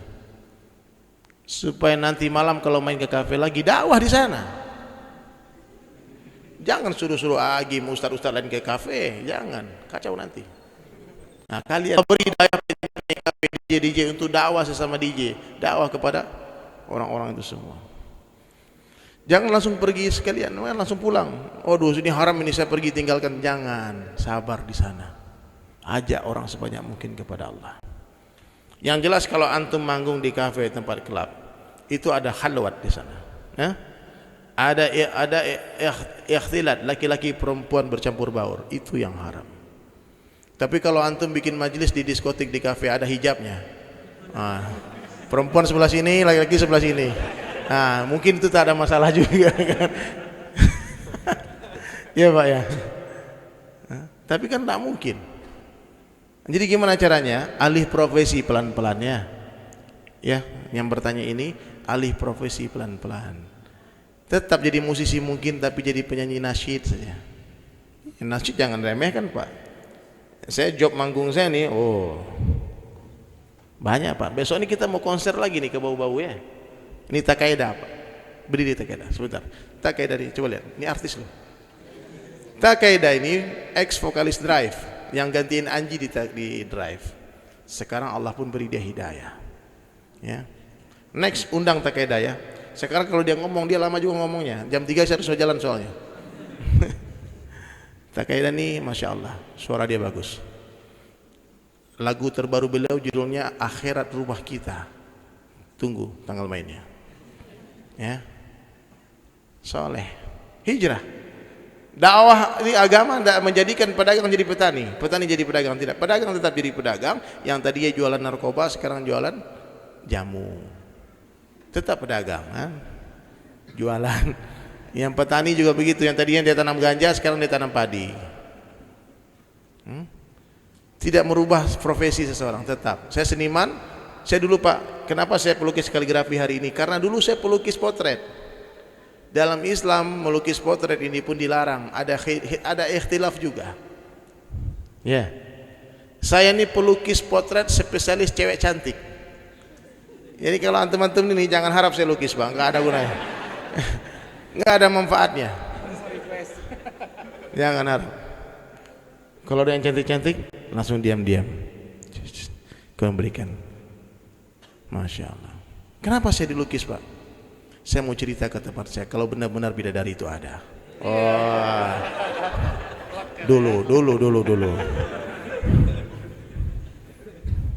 Bagaimana caranya berdakwah kepada ibu kandung yang cukup taat beribadah selain akhlak mulia? Ibu kandung dia taat beribadah. Kenapa dakwah lagi sama dia? Ini pertanyaan ini bagus nih. Agak sulit dipahami. Dakwah maksudnya apa? Kadang-kadang mungkin gini ya, ada teman-teman yang perempuan akhwat, dia mau pakai niqab, dilarang sama ibunya kan? Karena ibunya punya paham agama juga. Jadi sama orang tua itu jangan aja kasih ayat, kasih hadis, pijit-pijit kakinya. Kasih duit yang banyak, nggak mungkin dia marah. Orang kalian pakai jenggot, pakai sorban, nggak pernah kasih duit, datang marah-marah lagi. Makanya ibu kandung bapak kita marah, benci sama kita. Ada teman saya itu cerita. Dulu anak saya itu asik orangnya Ustaz. Tiap datang ke rumah dia menyenangkan. Hari ini marah-marah terus. Bener nih, ini seorang ibu-ibu curhat sama saya habis mengajar nenek-nenek.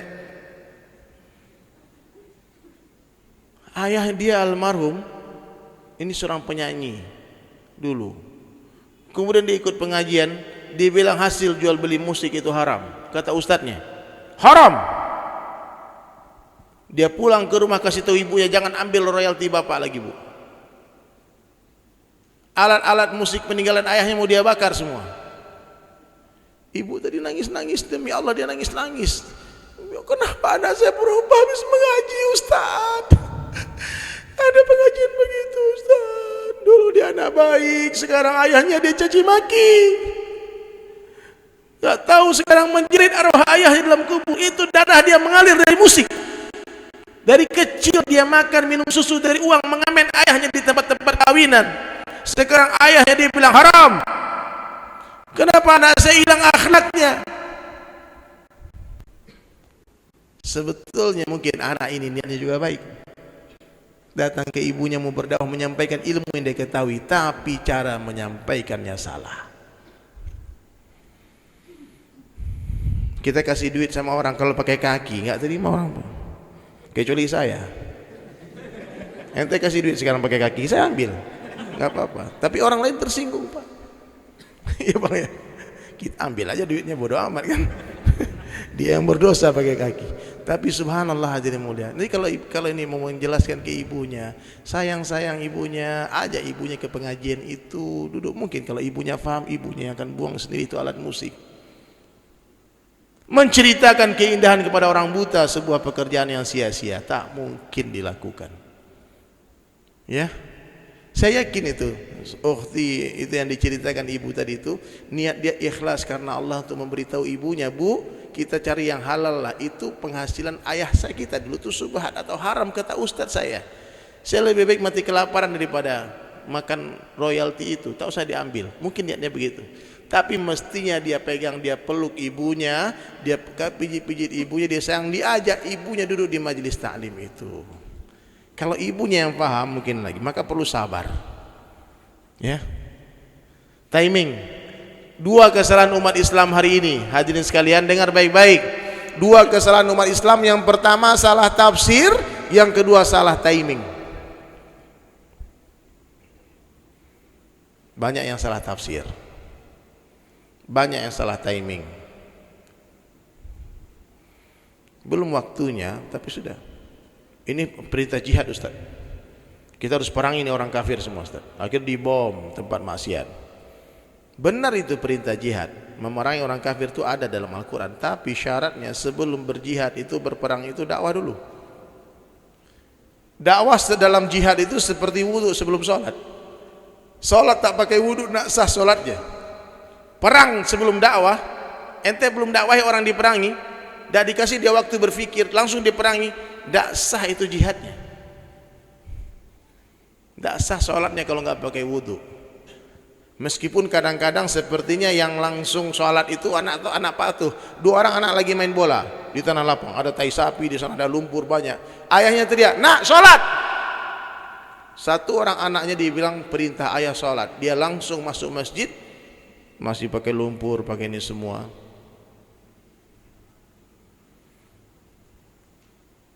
Yang satu masuk toilet. Sepertinya yang masuk masjid langsung sholat taat sama ayahnya kan, tapi dia nggak bersuci dulu, dia nggak mandi dulu, dia nggak bersih dulu, nggak berwudu dulu, dia langsung sholat, nggak sah sholatnya. Ya. Jadi mungkin itu ya, dakwah sama ibu, apalagi ibunya solehah, jangan kasar-kasar, jangan marah-marah, dengan kelembutan. Bentuk kecintaan kita kepada Rasulullah itu macamnya seperti apa saja. Bentuk kecintaan kita kepada Rasulullah, nih, orang cinta Nabi itu bukan amalan hati, Pak, tapi amalan jasad. Ya, paham? Dua kalimat syahadat itu, kalimat thayyibah itu la ilaha illallah Muhammadur Rasulullah. La ilaha illallah amalan ruhani hati kita. Kita nggak tahu siapa yang munafik, siapa yang musyrik, siapa yang kafir. Allah yang tahu. Nggak boleh kita vonis orang. Hati orang kita nggak bisa baca, Pak. Maka ada seorang sahabat ketika orang kafir mau dia penggal, dia ucap syahadat, dia tetap penggal. Nabi marah kan? Dia pura-pura ya Rasulullah. Dia cuma acting aja itu. Dia takut mati maka dia ucap syahadat. Kata Rasulullah, apa kamu sudah belah hatinya? Belah dadanya, lihat hatinya. Nggak boleh, Pak. Kita nggak boleh menilai keimanan seseorang. Siapa yang berhak? Tapi kalau masalah sunnah, kecintaan kepada Rasulullah, kita bisa lihat dari jasad orang itu. Karena memang sudah fitrah dalam bercinta. Orang ini suka meniru-niru kekasihnya. Senang sama Bob Marley, rambutnya dirasta. Senang sama Michael Jackson, jalannya moonwalk, dance-nya ditiru. Hah? Sebentar dia joget. Apa idolanya Michael Jackson. Anak rap jalan, kita tahu tuh anak rap dari pakaiannya. Ada orang pakai loreng-loreng jalan, bawa senjata, senapan, itu siapa, Pak? Tentara, TNI. Ada yang pakai baju coklat, pakai topi pet, pakai ini semua, polisi itu. Ada yang putih-putih, pergi ke rumah sakit, siapa itu? Dokter. Jadi sunnah ini amalan jasad. Mustahil orang mengaku cinta Allah, cinta Rasulullah tapi tak hidupkan sunnah. Jadi bukti cinta kepada Rasulullah dengan menghidupkan sunnah. Kita lihat kehidupannya. Ini zahiriyah, Pak, ini surah. Ada sirah Nabi, kehidupan Nabi, termasuk akhlak Nabi. Kemudian ada syarirah, syarirah itu fikir Nabi. Mesti ada di fikir kita. Hari ini mikirkan umat, ya Allah, negara mana lagi yang belum saya datangi, ya Allah. Teman-teman saya baru berangkat kemarin ke Madagaskar 4 bulan. Ya Allah, kapan saya ke sana, ya Allah? Ya. Saya lihat di luar nih banyak motor parkir ya. Antum motornya apa? Enggak bawa motor. Belum punya motor. Aduh, kasihan ya. Antum? Enggak punya juga. Insya Allah banyak sekali fakir miskin ini. Tapi nggak apa-apa, nggak ada masalah. Miskin pun, nggak punya motor pun, yang penting punya mobil kan? Enggak juga. Canda Pak. Ya. Mudah-mudahan Allah berikan nanti kendaraan terbaik, amin. Ya. Siapa yang punya motor? Enggak semua. Ada antum apa mereknya Bang? Honda. Tahu nggak Honda itu nama kota di Jepang? Tahu kan? Saya mau tanya, bertahun-tahun pakai motor Honda itu, jujur, pernah nggak pas mau starter motor, kemudian berpikir sesaat, lalu berdoa, ya Allah, beri hidayah orang Honda ya Allah, pernah nggak? Ataupun ya Allah, orang Jepang, orang Honda telah bikin sepeda motor, aku bisa ta'lim, aku bisa sholat, aku bisa bekerja cari nafkah, aku bisa ke kampus, bisa ke pasar berdagang. Ya Allah, beri hidayah orang Jepang ya Allah, hantar aku pergi dakwah ke Jepang. Pernah nggak? Belum. Nabi itu fikirnya gitu. Dia duduk di Mekah Madinah tapi fikir yang menembus seluruh penjuru mata angin. Nabi fikirkan Amerika, Eropa, Rusia. Nabi pikirkan umat sampai hari kiamat. Itu sunnah. Jadi sunnah itu gitu, kecintaan kepada Nabi. Fikir Nabi ada di fikir kita. Apa yang Nabi fikirkan kita fikirkan. Apa yang Nabi fikirkan hari-hari? Ummati, ummati, umatku, umatku, umatku, umatku. Di akhir kalam beliau punya anak, punya istri, tapi justru kita yang terucap di lisan beliau, ummati, ummati. Maka teman-teman sekalian, sayangilah umat Nabi. Kalau lihat orang-orang maksiat, perempuan-perempuan nakal di sana kerja di karaoke, jangan benci mereka, rangkul mereka. Ya, bukan antum lah, ibu-ibu loh. Dia pengajian suruh rangkul, bukan. Yang salah paham. Ya. Ini kreatif juga bapak-bapak ini kadang-kadang. Saya emang sayang sama mereka Ustaz. Astagfirullah. Jangan. Ya. Di umat Nabi, lihat anak pang di jalan, lihat kebaikan mereka. Pak, anak pang itu banyak kebaikannya, banyak sunnah Nabi yang mereka amalkan. Contohnya salah satu suka pakai cilak. Banyak anak pang dapat hidayah Pak, benar. Itu sunnah, pakai cilak ini sunnah. Terus salah satunya sunnahnya Nabi yang sering diamalkan anak pang, celana dia di atas mata kaki, enggak isbal. Anak-anak underground cepat dapat hidayah karena sudah biasa fikir akhirat. Coba dengar nama band. Nama band saya yang pertama di Padang, Liang Lahat. Benar. Nih saksi, kita pernah manggung bareng dulu. Kemudian teman saya ada bandnya Keranda, Mayat, Jenazah. Sampai sekarang ada Siksa Kubur, ya? Mayat, Gondorowo, Kuntilanak, macam-macam nama band. Jadi anak metal ini sudah biasa pikir akhirat, cuman arahnya ke neraka. Datang kita ajak mereka pikir surga. Bisa enggak Pak? Jangan benci Pak, jangan benci. Jangan benci pendosa, bencilah dosa. Jangan benci pendosa. Kalau lihat orang sakit, lama bener dia sakit nih Bang, kita matiin aja yuk. Kalau ada orang sakit lama, matikan penyakitnya, bunuh penyakit, jangan orangnya dibunuh. Jengkel Bang, kelamaan sakit Bang, bunuh aja Bang. Jangan ekstrim antum, itu nggak boleh. Bunuh penyakitnya, bukan orangnya. Kita mesti melihat umat Nabi seperti seorang ibu yang melihat anaknya sedang bermain lumpur, kotor, jorok, ya, ambil itu anak, rangkul, mandikan, disabuni, disampo, kemudian dihandukin, kasih bedak, ganti bajunya, dirangkul, dipeluk dengan penuh kasih sayang. Jangan benci umat Nabi. Ya, umat Nabi ini sekarang anak agamanya macam-macam. Jadi umat Nabi itu siapa? Orang yang lahir setelah Rasulullah. Ya, semua umat Nabi sayangi. Satu orang saja yang dapat hidayah asbab kita, insya Allah cukup untuk bekal kita berjumpa dengan Allah. Ya, satu orang saja yang dapat hidayah asbab dakwah kita, itu lebih baik daripada mendapatkan unta merah satu lapangan, lebih baik daripada seluruh dunia beserta isinya. Habis pertanyaannya.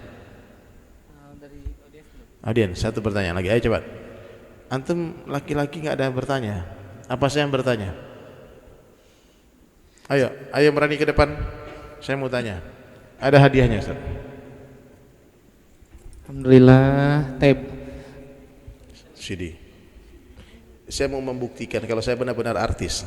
Masya Allah. Ini Pak, ada CD-nya Pak. Saya udah punya album. Banyak yang nggak percaya kayaknya wajahnya nih. Ya, album Pelukis Hati ya Bang? Pelukis Hati. Dari Sulaiman. Ayo, maju. Silakan yang mau Yang bertanya. laki-laki aja. Angkat tangan dulu. Pertanyaan di depan diberi tadi. Ayo.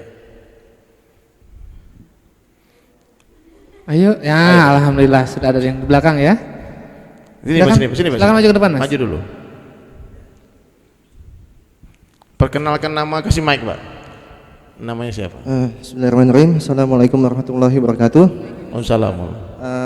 Sebenarnya ini nama saya Muhammad Tegar Gayo, saya dari Depok. Saya mau bertanya tentang adab dan ikhlas, Ustadz. Ini ada di hati saya yang udah pengen banget saya tanya. Imam Ahmad pernah berkata, ketika kita di dalam hati kita menyebut ikhlas memberi kepada orang lain, disitulah titik di dalam hati kita, kalau di dalam hati kita tuh sebenarnya belum merasa ikhlas. Nah, satu lagi tentang adab. Adab ini kan salah satu yang menurut saya ini penting banget. Nah, bagaimana adab para sahabat dan atau tabiin di zaman Rasulullah yang bisa kita tiru atau amalkan di akhir zaman ini, Ustaz? Karena seorang ulama juga bilang belajar adablah dulu sebelum kita berilmu. Sekian, terima kasih. Assalamualaikum warahmatullahi wabarakatuh. Saya pikir saya mau bertanya tadi. Tapi nggak apa-apa. Mas, hadiahnya Mas. Bagi dua ya. Jangan dijual ya. CD saya itu gak pernah saya jual Pak. Saya selalu bagi-bagikan ke jamaah ya, ada infak seikhlasnya minimal 50.000. Ikhlasnya kan, bukan jual beli itu namanya Pak. Ajib pertanyaannya. Yang jelas salah satu ciri-ciri orang mencintai Nabi kayak beliau tuh ada sunnah, ada bukti cinta. Jadi kalau orang ikhlas, dia bilang saya ikhlas loh, berarti nggak ikhlas. Kalau dia bilang saya nggak ikhlas, berarti nggak ikhlas beneran. Ya. Orang ikhlas itu seperti orang tidur, orang bobo. Kalau ada orang tidur bilang, hei kalian jangan ribut, saya lagi tidur nih. Udah tidur belum? Kamu udah tidur belum? Sudah. Berarti belum. Kalau dia bilang saya belum tidur, berarti belum tidur beneran. Tapi kalau dia bilang saya ini udah tidur loh, percaya nggak tuh? Enggak. Maka orang ikhlas itu tangan kanan memberi, tangan kiri nggak tahu. Itu natijah hasil dari istiqomah dalam berdakwah. Saking seringnya dia bersedekah, dia lupa. Kalau masih ingat-ingat itu amalan Mbak, itu belum ikhlas. Saya pernah naik pesawat Garuda Pak, ya, bisnis kelas. Artis kan gitu kan. Kalau dakwah pakai naik Lion Air biasa. Tapi kalau pergi konser tuh naik Garuda. Subhanallah. Saya baca satu artikel di sana, Pak, tentang Andi Lau. Tahu Andi Lau? Pendekar Raja Wali. Kalau tahu pasti udah tua-tua semua nih. Yoko, tahu dia. Pernah diundang sama satu stasiun swasta di Indonesia. Bertanyalah itu presenternya. Mohon maaf, Mas Andi Lau, ditanyakan pakai bahasa Inggris ya. Apa bahasa Cina atau Hong Kong kan? Dia tanya itu film Pendekar Raja Wali itu syutingnya di mana? Apa jawaban Andi Lau? Dia bilang itu film itu sudah disyuting 10 tahun yang lalu. Dan saya betul-betul lupa di mana itu tempat syutingnya. Kenapa Pak? Karena selama 10 tahun dia sudah membintangi ratusan film. Dia lupa dengan film Pendekar Raja Wali. Nah, itu ikhlas tuh. Karena seringnya main film sampai dia lupa film itu syuting di mana. Tapi kalau orang sekali saja main film sampai mati dia ingat Pak. Jangan remehkan saya bang, pernah sinetron loh. Padahal cuma lewat aja. Dapat kaki dikit. Tapi sampai mati dia ingat. Jadi kalau kita sering beramal, sering beribadah, sering bersedekah, kita lupa siapa-siapa yang pernah kita sedekahi. Ikhlas, ya. Nggak bisa pertama sekali sedekah langsung ikhlas tuh nggak mungkin, Pak. Ini ikhlas loh. Itu pasti nggak ikhlas. Karena orang ikhlas tuh nggak ngomong. Tangan kiri, tangan kanan memberi, tangan kiri nggak tahu. Orang ikhlas tuh Pak, sebesar apapun kebaikan dia lupakan. Tapi sekecil apapun kebaikan orang kepada dia ingat. Paham? Jangan dibolak-balik, Pak. Pernah bantu orang ingat terus bilang-bilang deh, kalau saya nggak tolong tuh jadi gembel dia tuh. Jangan tuh, nggak boleh menyebut-nyebut amalan tuh nggak. Tapi memang berat untuk ikhlas itu. Karena yang tahu ikhlas itu Allah Ta'ala saja. Malaikat pun tak paham. Ya, nggak tahu kita. Mudah-mudahan Allah terima amal kita, amin. Ikhlas ya. Jadi hadirin dirahmati Allah Subhanahu Wa Ta'ala. Azan jam berapa bang? 15.14. Ini sedikit lebih cepat. Saya akan Silakan. buat simpulan sedikit ya. Nanti kita bahas semua juga masalah itu. Coba dengarkan baik-baik. Ini kesimpulan nih. Ada beberapa ciri-ciri orang baik dalam pandangan Allah. Yang pertama, hatinya terbebas dari kemusyrikan. Dia tak takut kepada siapapun kecuali kepada Allah. Dia tak meminta kepada siapapun kecuali kepada Allah. Dia tak pernah berharap kepada siapapun kecuali kepada Allah. Yang kedua, orang baik dalam pandangan Allah kehidupannya dihiasi oleh sunnah Rasulullah. Ujung rambut, ujung kaki, bangun tidur, tidur lagi, fikirnya ikut Nabi. Dia berjalan, orang seakan-akan melihat Rasulullah berjalan. Ini Pak, sunnah, full sunnah. Meskipun kita tak mampu hidupkan sunnah 100%, tolong jangan tinggalkan 100%. Minimal ada satu sunnah yang ada di diri kita. Siap ya? Kemudian yang ketiga, orang yang baik dalam pandangan Allah, salat dia khusyuk wal khudu'. Laki-laki berjamaah di tempat azan dikumandangkan, perempuan di awal waktu boleh ke masjid, tapi lebih baik di mana? Di rumah. Jadi laki-laki ini harus salat di mana? Di masjid. Tak ada alasan Pak. Antum kalau niat sungguh-sungguh pasti bisa. Alhamdulillah saya sejak pertama taubat, tahun 2000 saya taubat, 17 tahun saya bertaubat Pak. Udah lama juga ya. Udah lama. Istiqomah terus. Saya tak pernah tinggalkan sekalipun sholat fardu kecuali di masjid. Sekalipun dengan sengaja nggak ada. Kecuali lagi musafir. Nggak ada masjid di sana. Pergi ke negara kafir nggak ada masjid. Ya kita sholatlah di pinggir-pinggir jalan. Tapi kalau lagi masih ada masjid, apapun yang terjadi, siapapun yang di depan saya, hatta presiden sekalipun, ataupun Jibril sekalipun, malaikat datang, Allah panggil, tinggalkan itu Jibril. Ya, orang beriman yang baik tanpa Allah, dia berani meninggalkan rezeki untuk memenuhi panggilan Zat yang Maha memberi rezeki. Dia berani meninggalkan cintanya untuk memenuhi panggilan Zat yang menanamkan rasa cinta di hatinya. Ini bapak-bapak semua siap 5 waktu berjamaah di masjid? Insyaallah ya, mulai hari ini ya. Ya Pak, jangan tinggalkan. Kalau antum sungguh-sungguh niat, bisa. Satu langkah berguguran dosa, satu langkah mengangkat derajat. Rugi orang sholat di rumah, sholat di kantor sendirian. Rugi. Ada masjid dekat, datanglah makmurkan masjid. Ya, doa sama Allah. Semoga Allah beri kekuatan. Amin. Kemudian keempat, orang baik dalam pandangan Allah, dia cinta kepada ulama. Dia senang ziarah ke ulama, datang ke ulama, menatap wajah ulama, bertanya masalah dunia dan akhirat kepada ulama. Ilmu itu seperti air, hanya mengalir ke tempat yang lebih rendah. Jangan ulama itu kita pikir ulama kita saja yang kita sukai saja yang benar. Hari ini saya paling gak suka bang, maaf ya, ada sekelompok orang Islam yang mengatakan ini ustadz sunnah. Saya mau dengar. Pernah dengar gak? Yang dia pikir ustadz yang dia sukai saja yang sunnah. Berarti kalau ustadz yang dia tidak suka dikatakan ustadz bid'ah, ustadz tak sunnah. Hati-hati berucap, jangan sampai kita menghina ulama yang lain. Ya, saya alhamdulillah sejak ikut kajian sunnah.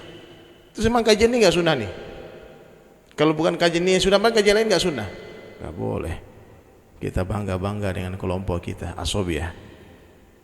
Orang asabiyah diharamkan mencium bau surga. Nggak boleh sombong. Silahkan berkelompok, tapi jangan katakan kelompok saja yang paling benar. Kalau antum katakan kelompok antum yang paling benar, siap-siap tak mencium bau surga. Tawadu, ilmu seperti air hanya mengalir ke tempat yang lebih rendah. Belajarlah dari padi, semakin berisi semakin berenduk. Selalulah merasa bodoh. Belajar sampai mati. Belajar tuh sampai mati. Antum kalau bawa mobil tuh bang, pajang di atas pelang mobil tuh belajar. Kemanapun itu jalan nggak bakal ditilang pak. Ya. Parkir sembarangan. Maaf pak, lagi belajar pak. Oh aman silakan. Tapi yang merasa sudah jago, dia lepas pelang belajarnya, salah-salah parkir kena tilang langsung. Siap pasang pelajar di pelang mobilnya, di atas mobil, pulang belajar semua sampai mati. Ilal mahdi ilal lahdi, kita belajar. Selalu merasa bodoh. Kemudian yang berikutnya, yang kelima, orang yang baik dalam pandang Allah, dia selalu merasa diri dia adalah orang paling hina di dunia. Dia selalu katakan kepada dirinya, sebaik-baik saya lebih baik orang lain, seburuk-buruk orang lain lebih buruk saya. Bisa nggak diulangi? Coba semua pak, yang keras suaranya pak. Sebaik-baik saya lebih baik orang lain, seburuk-buruk orang lain lebih buruk saya. Lihat orang tua katakan, nih abang saya, paman saya, bapak saya yang tua-tua, ibu-ibu di sini semua lebih baik dari saya. Karena ibu-ibu ini lebih duluan berbuat baik dari saya. Pasti orang-orang tua ini, bapak-bapak ini lebih duluan beramal soleh dari saya, dan pahala mereka lebih banyak daripada pahala saya. Kalau ketemu yang lebih muda dikatakan adik-adik ini lebih baik dari saya. Kenapa? Karena saya lebih duluan bermaksiat daripada mereka. Pasti dosa saya lebih banyak daripada dosa mereka. Faham? Jangan sombong. Merasa sama orangnya nggak boleh, apalagi merasa lebih baik. Orang berilmu sombong Allah benci, apalagi bodoh sombong. Banyak orang bodoh sombong sekarang Ustaz. Bodoh sombong. Aduh. Miskin sombong banyak. Yang kaya sombongnya Allah marah. Jangan sombong ya. Letakkan diri di bawah rumput. Rumput di bawahnya lagi. Kemudian orang baik yang ikhlas. Dia selalu meluruskan niatnya sebelum beramal, sedang beramal, dan setelah beramal. Banyak-banyak istighfar. Ciri-ciri orang ikhlas itu setelah beramal dia merasa berdosa. Ajib kan? Habis beramal dia merasa bersalah. Bukan habis beramal bangga-bangga dengan amalnya, tidak. Berat memang ikhlas pak. Itu di apa? Saya lihat tadi di kipas angin tadi, sedekah dari hamba Allah. Ya. Saya nggak tahu yang hamba Allah itu siapa di sini. Kan nggak tahu kan, tapi kadang-kadang hamba Allah tuh nggak kuat pak. Kadang dia lihat itu AC, diajak teman dia, disikut teman dia, dia bisik, ente tahu siapa hamba Allah ini? Kita itu. Kita itu. Cukup ente aja yang tahu. Oke, jaga rahasia ya. Saya hamba Allah itu. Wah, udah ikhlas awalnya pak, tapi gara-gara disebut-sebut jadi hilang ikhlasnya. Itu berat ikhlas tuh. Berat. Tahajud diam-diam 12 rakaat. Bagus. Tak ada yang tahu. Pagi hari, Pak. Aduh. Kenapa, Bang? Semalam tahajud. Tidak perlulah diceritakan ke orang. Cuma dapat 12 rakaat semalam. Lah, emang berapa rakaat, Bang? Emang biasanya nggak ada. Kacau kan? Jadi nggak usah sombong-sombong ya. Udah ikhlas ya. Lu biar Allah yang lihat. Meskipun satu orang beramal di dalam batu, sembunyi, suatu hari Allah buka itu amal. Meskipun satu orang bermaksiat di dalam batu, tak ada orang lihat, suatu hari Allah buka itu maksiat. Ya, di mana? Di akhirat nanti Allah buka. Nauzubillah. Semoga Allah tutupi aib kita semua. Dan yang terakhir, orang baik dalam pandangan Allah, dia sadar betul bahwasanya dunia bukanlah tempat tinggal, tapi dunia tempat meninggal. Dunia bukanlah tempat tinggal kita, tapi dunia adalah tempat yang akan kita tinggalkan. Sekarang kita di atas tanah, gak lama lagi tanah di atas kita. Sekarang dunia nyata, akhirat cerita. Sebentar lagi akhirat nyata, dunia tinggal cerita. Makanya kalau mau bertobat sekarang, jangan tunggu nanti keburu mati. Jangan tunggu kapan-kapan, nanti keburu dikafani. Kain kafan tak ada kantongnya pak. Ada yang pernah lihat kain kafan berkantong? Tidak bisa dibawa apa-apa kecuali iman dan amal saleh. Makanya banyak-banyaklah zikrul maut. Cepat-cepatlah mandi sebelum dimandikan. Ya. Tadi ada yang nggak mandi ke sini? Kalau nggak mandi kita mandi rame-rame. Subhanallah. Ntar lagi kita dimandi kalau orang-orang terdekat kita. Hari ini masih boleh berwarna-warni, merah, kuning, hijau, ungu, pink, bunga-bunga, silahkan. Nggak lama lagi nggak boleh pilih warna, Bu. Kita akan dibaluti beberapa lembar kain putih, selimut putih. Bila Israel datang memanggil, jasad terbujur di pembaringan. Nanti kita kaidah kita dengar nyanyi mestinya. Suara dia bagus banget. Juara AFI dulu, AFI, tahu? Akademi apa? Fantasi Indonesia. Indonesia. Bener, mau minta tanda tangan nanti lewat saya nanti. Mau foto bareng 10.000 satu kali foto. Lumayan ya 1.000 orang. Ya. Ingat mati. Semewah apapun kendaraan kita hari ini, kendaraan terakhir kita adalah kerandaan pundak-pundak sahabat kita. Hari ini masih bisa sholat berjamaah di belakang imam, tapi ingat, enggaklah lagi kita sholat di mana? Di depan imam. Makanya Nabi katakan orang paling cerdas dalam pandangan Allah siapa? Adalah orang yang paling banyak zikrul maut, orang yang paling banyak mengingat mati dan mempersiapkan bekal matinya. Maka saya bikinlah syair itu supaya orang Indonesia jadi orang cerdas semua. Kita bikinlah lagu yang judulnya mati-mati itu, Pak. Orang kaya, orang miskin, raja-raja, rakyat biasa. Tahu lagunya kan? Saya akan tutup Ustadz dengan majelis dengan syair itu, boleh ya? Oh ya, ini saya ada pesan dari sponsor tadi. Pak, kalau mau berinfak, ya, jangan takut kebanyakan. Ya, pilih-pilih yang ada goloknya, jangan. Buka kantongnya sekarang semua, periksa uang yang paling besar nominalnya apa, kasih itu. Ya. Kalau bisa serahkan semua. Ya. Terus saya pulang gimana Ustaz? Nanti kita antar. Ada transport? Ada. Nanti ibu-ibu yang mau serahkan semua uang. Nggak ada duit Ustaz, kalung pun boleh. Gelang, cincin, berlian, atau handphone yang dicintai itu, yang tak bisa lepas dari dia setiap saat itu. Handphone saya, insya Allah ini untuk orang, saya bukan untuk saya. Baik ya, kita akan nyanyi bersyair judulnya Dunia Sementara Akhirat Selamanya. Bisa bantu? Kita langsung refnya aja ya. Kalau saya bilang orang kaya semua bilang mati ya. Siap? Dunia sementara, akhirat selama-lamanya. Yang keras suaranya ya. Orang kaya, mati. Orang miskin, mati. Raja-raja, mati. Rakyat biasa, mati. Yang di belakang, mati. Tar. Itu aja lah, yang di samping. Mati. Dia jauh-jauh terus dari tadi soalnya. Yang di tengah, mati. Yang ceramah, mati. Saya nih kalau sama jamaah sekalian nampaknya lebih duluan saya. Ya Ustaz. Feeling, ini bukan meramal ya. Saya nggak nakut-nakutin loh Bu ya. Saya sama jamaah sekalian nampaknya memang lebih duluan saya pergi takziah. Ya. Ada yang mau ditaziah hari ini insyaallah? Siapa yang pengen masuk surga angkat tangan? Oke, alhamdulillah. Angkatnya tinggi dikit, tinggi.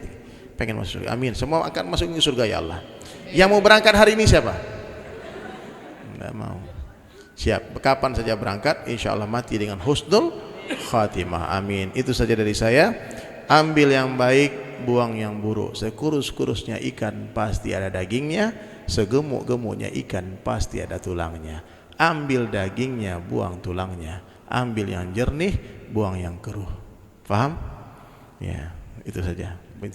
Alhamdulillahirrahmanirrahim. Jazakallah khairan jaza untuk abang kita Bang Dery Sulaiman yang sudah berbagi ilmu untuk kita semua. Untuk selanjutnya Sekitar 6 menit ke depan kita akan memasuki waktu salat asar, waktu Cipaku dan sekitarnya.